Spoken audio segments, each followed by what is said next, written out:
মিলি ক'ত আছো তোৰ ঘৰলৈ আহিছিলোঁ নহয় ঘৰ তই চব মেলা দেখি পেলাই সোমাই আহিলোঁ আৰু এতিয়া কি কৰিছ ভাত খালি মই ভাতকেইটা খালোঁ এতিয়া বহি আছোঁ বনাবহি আঁতৰোৱা হেৰি নহয় তামোল অকণ খোৱা ভাতকেইটা খাই আহিছোঁ তামোল নাই অকণো ঘৰত খাবলৈ জানানে দিবি অকণ যে অকণ খাই লওঁ হেৰি যে তোৰ কথা এটা ক'বলৈ আহিছোঁ কি জান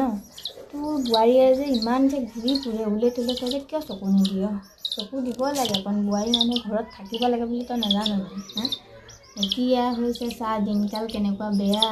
আৰু এতিয়া যদি বোৱাৰী হওক ছোৱালী হওক এনেকৈ ঘূৰি ফুৰে মানুহ তই যে এইবিলাক কথা ক'বলৈ আহিছ পখিলি মই তোক কিন্তু বহুত বেয়া পাইছোঁ জানানে আৰু তই ইয়াৰ এনেকৈ কথা নকবিহি আৰু মোৰ ঘৰৰ বোৱাৰী তই কি বেয়া দেখিছ হা আৰু মোৰ চকুত যদি তাই বেয়া হ'ল হয় তেতিয়া মই তোক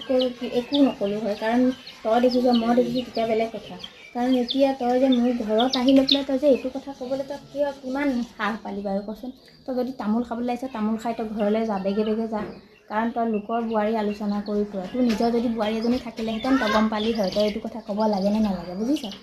হয় এনে নহয় কথাটো এতিয়া আমি শাহু বোৱাৰী কিমান মিল আছোঁ আমাৰ নিচিনা মিল তেনেকৈ নেদেখিবিয়ে কাৰণ আমাৰ বোৱাৰী কিমান ভাল দেখিছোঁ এনেকুৱা মানে তই যে দেখিছ এতিয়া তই দেখিলৈ জ্বলিছ কাৰণ আমি তাই মই বহুত মিল আছোঁ আমাৰ মাজত তই নোসোমালে মই বহুত ভাল পাম জান তই এতিয়া যাব পাৰ ঘৰলৈ হ'ব দে ৰখি তই বহুতখিনি কথা শুনালি দে যাওঁ দে আজিৰ পৰা তহঁতৰ ঘৰলৈ নাহোঁ দে তেতিয়াও যাওঁ দে অ' মা কোন আহিছিলে পখিলী বাইদেউ আহিছিলে নেকি গ'লগৈ ঘৰলৈ ঘৰলৈ গ'লগৈ তাই হ'ব দে তই নিজৰ কাম কৰ গৈ যা দেই